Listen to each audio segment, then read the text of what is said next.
Hello, and welcome to part 2 of the debate clash brainstorming for the December Public Forum resolution. We're really sorry that our footage was corrupt, didn't like it, so this is the part 2 of the film. So let's jump right into it, starting from where we left off. Yeah, so we're going to start on AF workarounds. It should be where the other video left off. Now you may have heard a couple of these first points. We're just going to repeat them just so we have a clear starting point here.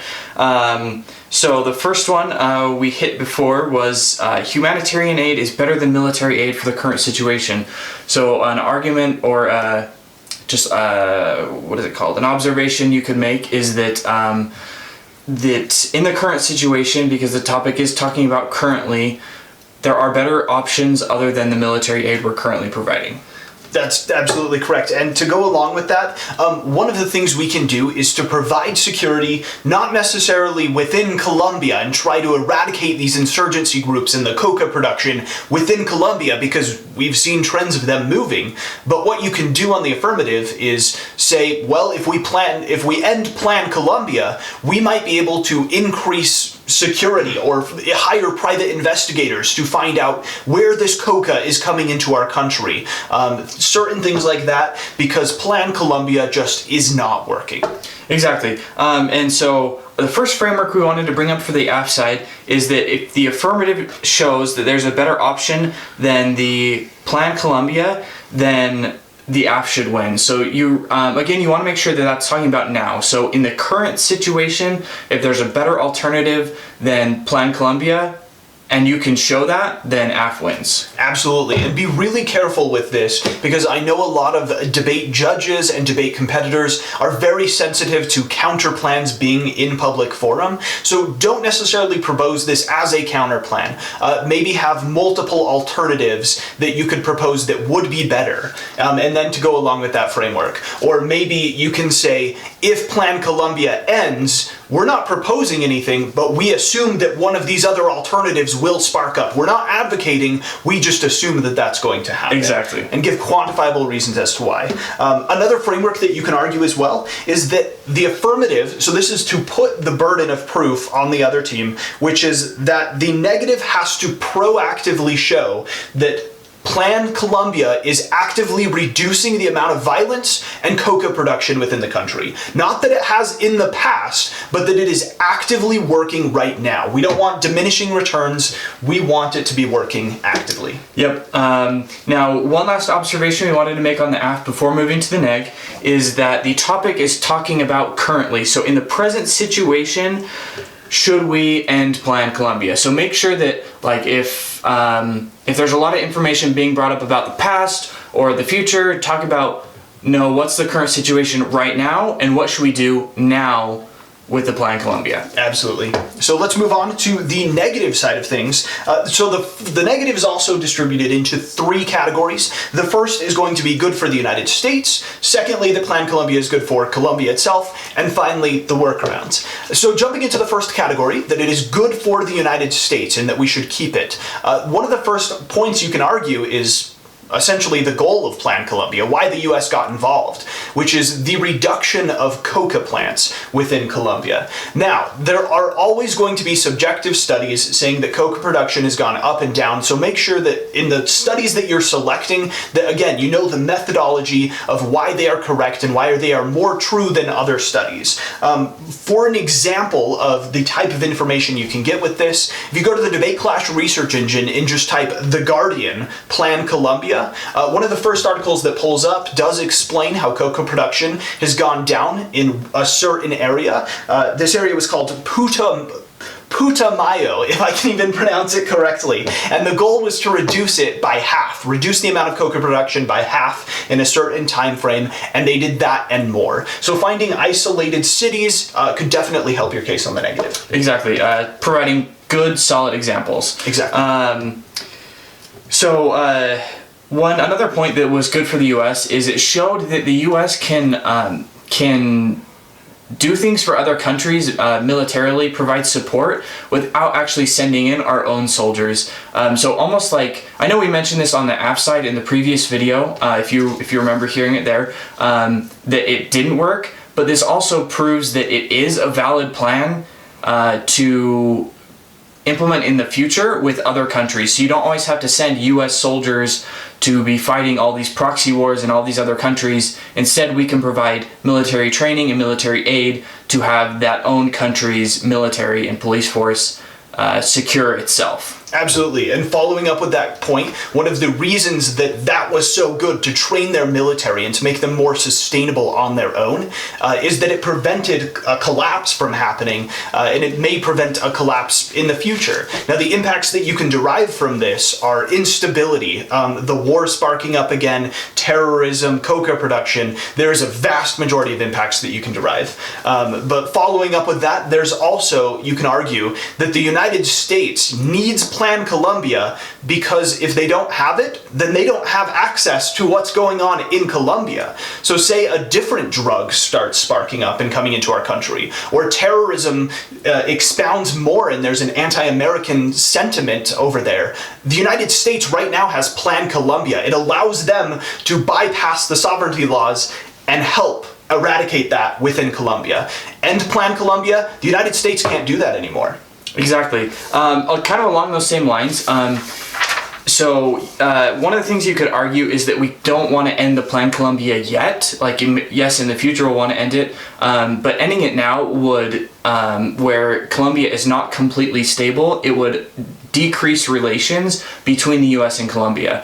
Basically, Colombia right now is dependent on some of the things we're providing them, and if we pull that away, then they go, what the heck? Like, then they're mad at us, then they don't want to let us do exactly what Nico was just talking about, have this sovereignty in Colombia. And so it hurts that relationship, and then hurts us because we no longer have a foot in the door. Absolutely. And even the United States isn't doing much over there. As much as Plan Colombia is the topic, and you want to make it sound like it is the most exceptional military thing that we've ever done, it's $10 billion over the course of 15 years. That is not very much for a military intervention whatsoever. But now the United States just needs the perception of them being involved with Colombia to be good for Colombia and for the United States. So right now, a lot of people would argue that the reason we're having peace talks, that these peace talks even sparked up, was because the United States and Colombia cooperatively pushed these insurgents into a corner.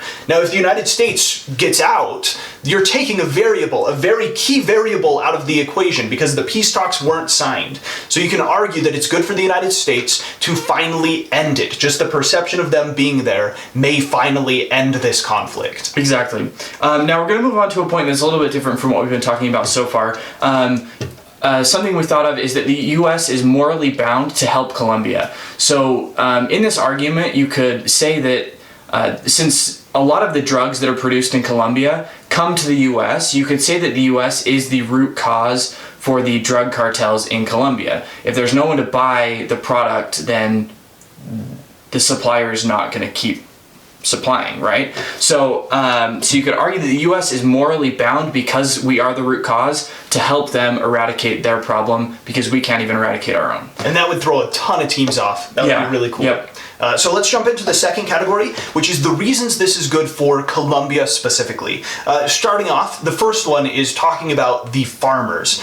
So right now, well, a couple years ago, the farmers were growing coca, and they didn't really have much of a choice. They had drug lords that were essentially forcing them to grow these crops, taking them away, and essentially that was their life. So with the United States intervening in Colombia with Plan Colombia, they've provided incentives, they've provided humanitarian help to get these farmers away from an illegal crop and start building a legal economy. Now, the impacts to this are they don't have to deal with these drug lords anymore, so human rights abuses could decrease. You can talk about how a healthy legal economy is better for them being sustainable, that you avoid the farmers getting into legal trouble with their own government, and all sorts of other impacts. Yeah, and make sure you extend it out, show the actual impacts. Again, like we always emphasize, arguments are nothing without the impact. So make sure you're bringing up those impacts. Okay, so another point that's good for Colombia is the peace talks that are going on. Like we mentioned in the first video in the introduction, if you need a refresher, go back and watch that. But the citizens of Colombia voted to repeal this peace agreement, and so as the current situation stands, they continue to need the Plan Colombia because the situation wasn't really resolved. And losing the Plan Colombia, losing U.S. support, like Nico mentioned, it's U.S. and Colombia pushed these rebel groups into the corner and forced them to sign these peace agreements. But if we lose the U.S. support, then are the rebel groups going to push back? Are they going to attack again? Like it's really this unknown. Until we have a really concrete, stable situation, you could argue that the Plan Colombia is still needed. Absolutely. And the next thing you can go into, which is kind of redundant, we've kind of mentioned this a little bit before, but we wanted to categorize it under Good for Colombia as well, which is that it has prevented the complete collapse of Colombia. It is currently still helping hold Colombia up to make sure that they don't fully collapse. So the impacts that you can derive from this to point directly at Colombia is decreased amount of violence, decreased amount of instability, so on, so on. Look up statistics, especially of their economic growth. It's been phenomenal after Plan Colombia.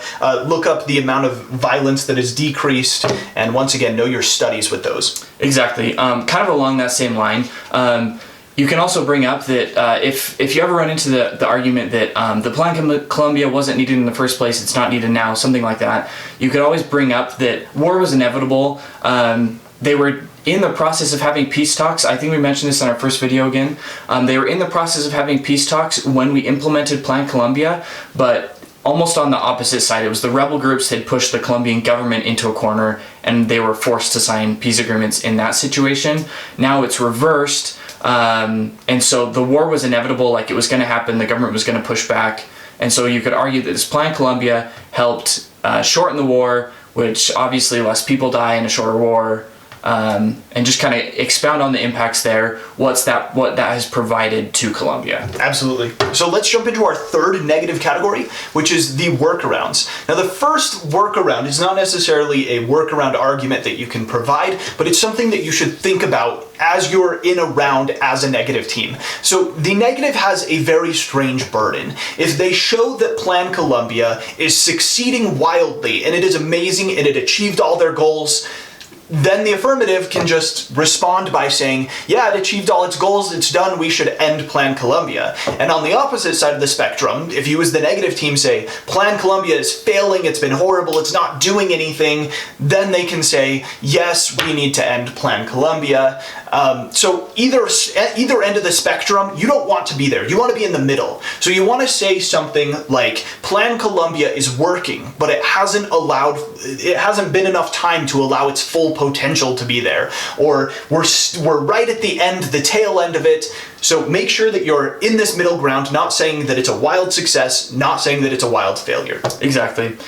So one framework we thought of for the neg here is that the AF must prove that Colombia has fulfilled its goals in order to terminate the Plan Colombia. So basically you're saying that if Plan Colombia hasn't fulfilled all its goals, then it's not over, and we shouldn't end it early because of the reasons we've talked about on the neg side here. So pretty simple framework, but... Yeah, and along those lines, another framework that you can run that's all very similar to that one, which is the affirmative has to show that Colombia as a country is fully sustainable if the United States ends Plan Colombia and leaves. And you can even say without a doubt. So if the judge is voting for the affirmative, they are voting that without a doubt, the United States pulling out, the issue will be resolved. If you have any doubt at the end of the round, vote negative. So I think this is a great framework, as well as the one that Michael previously mentioned. Exactly. And so one observation we did make on the neg here is that because the topic is only dealing with the Plan Colombia, the AF can't suggest other alternatives, essentially.